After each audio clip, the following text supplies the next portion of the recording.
ಹರಿ ಓಂ. ಮಂಗಳೂರಿನ ಸರ್ವ ಸದ್ಭಕ್ತ ಬಾಂಧವರಿಗೆ ನಾಳೆ ಭಾದ್ರಪದ ಶುಕ್ಲದ ಚತುರ್ಥಿಯ ಗಣೇಶ ಹಬ್ಬದ ನನ್ನ ಆರ್ಥಿಕ ಶುಭಾಶಯಗಳು. ನಾನು ವಿನಾಯಕ್ ಶೇಟ್, ರಥಬೀದಿಯಲ್ಲಿ ಇರುವ ಆರ್ಟ್ಸ್ ವರ್ಕ್ಶಾಪ್ ಸಂಸ್ಥೆಯ ಮಾಲೀಕ. ಈ ವರ್ಷ ನಾವು ಸರಿಸುಮಾರು ಒಂದು 350 ಗಣಪತಿಯನ್ನು ರಚಿಸಿದ್ದೇವೆ. ಎಲ್ಲ ಗಣಪತಿಯು ಮಣ್ಣಿನಿಂದಲೇ ತಯಾರಿಸಲ್ಪಟ್ಟಿದೆ ಹಾಗೂ ನೈಸರ್ಗಿಕ ಬಣ್ಣದಿಂದ ನಾವು ಬಣ್ಣ ಲೇಪಿಸಿ ಗ್ರಾಹಕರಿಗೆ ನಾವು ಪೂರೈಸ್ತಾ ಇದ್ದೇವೆ. ನಮಗೆ ಹೇಳಲು ತುಂಬ ಖುಷಿ ಆಗ್ತಾ ಇದೆ. ನಮ್ಮ ಮಂಗಳೂರು ಪ್ರತಿ ವರ್ಷವೂ ಅಭಿವೃದ್ಧಿಯತ್ತ ಚಲಿಸ್ತಾ ಇದೆ. ಅದಕ್ಕೆ ಮೂಲ ಕಾರಣ ನಮಗೆ ನಮ್ಮ ಗಣನೆಗೆ ಬರೋದು ಹೇಗಂತ ಹೇಳಿದರೆ, ಮಹಾರಾಷ್ಟ್ರದಿಂದ ತುಂಬ ಭಕ್ತರು ಬರ್ತಾರೆ, ಗಣಪತಿಯನ್ನು ಕೊಂಡೋಗಿ ಪೂಜೆ ಮಾಡ್ತಾ ಇದ್ದಾರೆ. ಅದೇ ರೀತಿ ಒರಿಸ್ಸಾ, ಕೇರಳದವರು ಬಂದು ನಮ್ಮಲ್ಲಿ ಗಣಪತಿಯ ಸಣ್ಣ ಸಣ್ಣ ಗಣಪತಿಯನ್ನು ಕೊಂಡೋಗಿ ಪೂಜೆಯನ್ನು ಆರಾಧಿಸ್ತಾ ಇದ್ದಾರೆ. ಎಲ್ಲರೂ ತುಂಬ ಭಕ್ತಿಯಿಂದ ಶ್ರದ್ಧೆಯಿಂದ ಈ ಹಬ್ಬವನ್ನು ಆಚರಿಸ್ತಾ ಇದ್ದಾರೆ. ದೇಶಾದ್ಯಂತ ಈ ಗಣೇಶ ಹಬ್ಬವು ತುಂಬ ವಿಜೃಂಭಣೆಯಿಂದ ಆಚರಿಸ್ತಾ ಇದ್ದಾರೆ.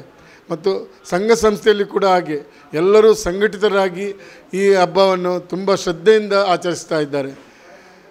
ನಮ್ಮಲ್ಲಿ ಸರಿಸುಮಾರು ಒಂದು 14 ಸಾರ್ವಜನಿಕ ಗಣಪತಿಯನ್ನು ಇಲ್ಲಿ ತಯಾರಿಸಲ್ಪಟ್ಟಿರ್ತದೆ.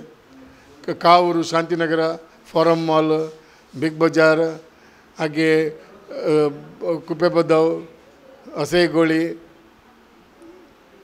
ಸುಮಾರು ದೊಡ್ಡ ದೊಡ್ಡ ಸಂಘ ಸಂಸ್ಥೆಯಿಂದ ಇಲ್ಲಿ ನಾವು ವಿಗ್ರಹಗಳನ್ನು ರಚಿಸಿ ಕೊಡ್ತಾ ಇದ್ದೇವೆ. ಮತ್ತೊಂದು ಹೇಳಲು ತುಂಬ ವಿಷಾದದಿಂದ ಹೇಳಬೇಕಾಗ್ತದೆ. ಬರುವ ದಿನಗಳಲ್ಲಿ ನಮಗೆ ಆವಿ ಮಣ್ಣಿನ ಕೊರತೆ ತುಂಬ ಕಾಡ್ತಾ ಇದೆ. ಕಾರಣ ಇಷ್ಟೇ, ಎಲ್ಲ ಟೈಲ್ ಫ್ಯಾಕ್ಟ್ರಿಗಳೆಲ್ಲ ವೈಂಡ್ ಅಪ್ ಆಗ್ತಾ ಇದೆ.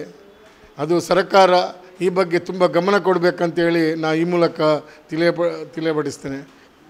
ನಮ್ಮ ಮಣ್ಣಿನಿಂದ ಹಂಚು ಹಾಗೂ ತುಂಬ ಪರಿಕರಗಳು ತಯಾರಾಗ್ತಿತ್ತು ಒಂದು ಸಮಯದಲ್ಲಿ. ಇಡೀ ದಕ್ಷಿಣ ಕನ್ನಡ ಜಿಲ್ಲೆ ಈ ಒಂದು ಉದ್ಯೋಗದಲ್ಲಿ ತುಂಬ ತೊಡಗಿಕೊಂಡಿದ್ದರು. ಇವತ್ತಿನ ದಿನಗಳಲ್ಲಿ ಒಂದೊಂದೇ ಮುಚ್ಚಲ್ಪಡ್ತಾ ಇದೆ. ಈಗ ನಮಗೆ ಕುಂದಾಪುರದಿಂದ ನಾವು ಪ್ರಭಾಕರ್ ಟೈಲ್ಸ್ನವರು ನಮಗೆ ಮಣ್ಣು ಪೂರೈಸ್ತಾ ಇದ್ದಾರೆ. ಅದೇ ರೀತಿ ಅದಕ್ಕೆ ಬಣ್ಣ ಹುಬ್ಬಳ್ಳಿಯಿಂದ ರೇಣುಕಾ ಅಲ್ಲಿಂದ ನಮಗೆ ಬಣ್ಣವನ್ನು ಪೂರೈಸ್ತಾ ಇದ್ದಾರೆ. ಇದೆಲ್ಲ ವಾಟರ್ ಬೇಸ್ಡ್ ಇಂಕ್ ಆದ ಕಾರಣ ಆದಷ್ಟು ಬೇಗ ಡೈಲ್ಯೂಟ್ ಆಗ್ತಾ ಇದೆ. ಮತ್ತು ಸರ್ಕಾರವು ಪ್ಲಾಸ್ಟರ್ ಆಫ್ ಪ್ಯಾರಿಸ್ ಗಣಪತಿ ಹಬ್ಬವನ್ನು ಎಲ್ಲವನ್ನು ನಿಷೇಧಿಸಿದ್ದಾರೆ. ಮಣ್ಣಿನಿಂದಲೇ ತಯಾರಿಸಲ್ಪಟ್ಟ ಗಣಪತಿಯನ್ನು ಪೂಜೆ ಮಾಡಬೇಕಂತೇಳಿ ಆದೇಶ ಮಾಡಿ, ಈ ಕಲಾವಿದರ ಸಹಕಾರದಿಂದ ನಮ್ಮ ಮುರಳೀಧರ್ ಸೃಷ್ಟಿ ಆರ್ಟ್ಸ್, ಹಾಗೆ ನಮ್ಮ ಸೂರಜ್ ಮತ್ತು ನನ್ನ ಮಗನಾದ ಆದಿತ್ಯ ಶೇಟ್ರವರು ಈ ಕೆಲಸಕ್ಕೆ ತುಂಬ ಸಹಕಾರಿಯಾಗಿ ನಮಗೆ